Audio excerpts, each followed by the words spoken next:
Este é o nosso 11º capítulo sobre o resumo cronológico dos 4 evangelhos e hoje falaremos de mais alguns ensinamentos acerca do reino. A gente vai ver como os diferentes autores contam as mesmas histórias e o que isso revela sobre a mensagem de cada um. Ok, vamos mergulhar nisso. Hoje a gente vai explorar como esses ensinamentos sobre o reino são apresentados. O mais fascinante é ver onde as histórias se alinham quase perfeitamente e onde cada autor resolve colocar seu toque único, sua própria perspectiva. Nosso caminho hoje vai ser bem interessante, viu?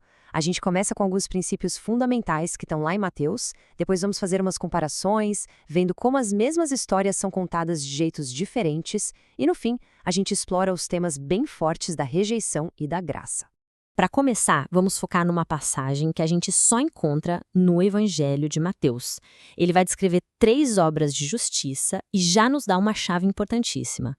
O que importa não é só o que se faz, mas principalmente como se faz.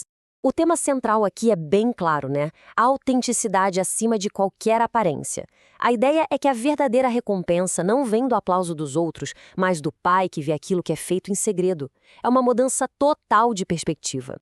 E, dentro desse ensinamento sobre a oração, Mateus nos entrega algo que é um verdadeiro ícone, a oração do Pai Nosso. Ela é muito mais que uma reza para decorar. Ela é quase um mapa que define as prioridades do reino. A santidade de Deus, a vinda do seu reino e que a vontade dele aconteça. Bom, é agora que a coisa fica ainda mais interessante. A gente sai de um texto que era o exclusivo de Mateus e vai para o nosso primeiro relato paralelo, onde dá para comparar como Mateus e Lucas abordam os mesmos temas de julgamento e de sabedoria na vida. Sabe, uma das chaves para a gente entender os evangelhos é meio que agir como um detetive, observando como cada autor conta a mesma história. Vamos começar com aquele ensinamento famoso sobre não julgar os outros e ver o que a gente descobre. Olha só isso! A formulação é praticamente idêntica, palavra por palavra. Fica claro que esse era um ensinamento central. Mas, aqui está o detalhe. No Evangelho de Lucas, essa passagem aparece logo depois de umas parábolas sobre perdão, o que dá um contexto um pouquinho diferente para tudo. E aqui, outra diferença sutil, mas muito poderosa. Os dois falam de construir na rocha, claro, mas só o Lucas nos dá essa imagem do construtor que cava fundo. É um detalhe pequeno, mas que passa uma ideia de esforço, de uma preparação muito mais intensa, sabe? Agora a gente vai para uma história de milagre incrível, a cura do servo de um centurião. E a forma como Mateus e Lucas contam essa história é um exemplo perfeito de como as perspectivas deles podem ser bem diferentes. Então, qual é a grande diferença aqui? Tá tudo no jeito como a interação acontece. Em Mateus, o centurião vai lá pessoalmente, é um encontro direto, cara a cara. Já em Lucas, a abordagem é mais formal, ele usa intermediários, o que acaba ressaltando ainda mais a humildade daquele soldado. E o mais impressionante é que, apesar de cada um contar de um jeito, a história chega no mesmíssimo lugar. Jesus fica simplesmente maravilhado com a fé de um soldado romano, alguém que, em tese, estava fora da comunidade de Israel. Nesta sessão, a gente vai ver o melhor dos dois mundos, uma história de milagre que só encontramos em Lucas e logo em seguida um relato sobre João Batista que a gente pode, de novo, comparar entre os evangelhos. Primeiro, vamos para essa história exclusiva de Lucas. É um milagre bem dramático que mostra o coração do evangelho dele. O foco de Jesus na compaixão por quem mais sofre, pelos que estão à margem. Essa história da ressurreição do filho da viúva é uma narrativa muito poderosa.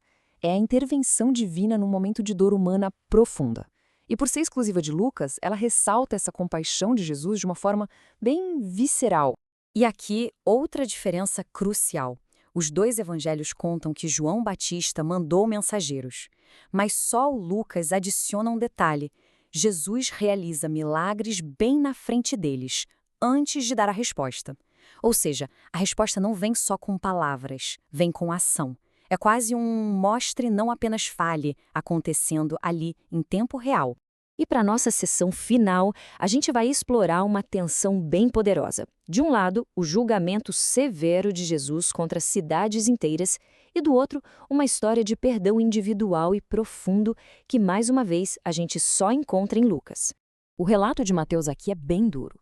Jesus lança um alerta severíssimo. Onde grandes milagres aconteceram, esperava-se uma grande resposta. A falta de arrependimento, então, leva a um julgamento ainda mais rigoroso. E aí, em contraste direto com esse julgamento, a gente tem esta narrativa, exclusiva de Lucas.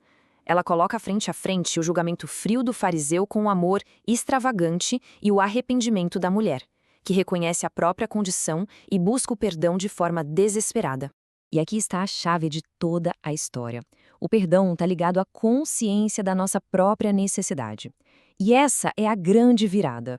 O grande amor da mulher não foi a causa do perdão dela, mas sim a evidência de que ela já tinha sido perdoada.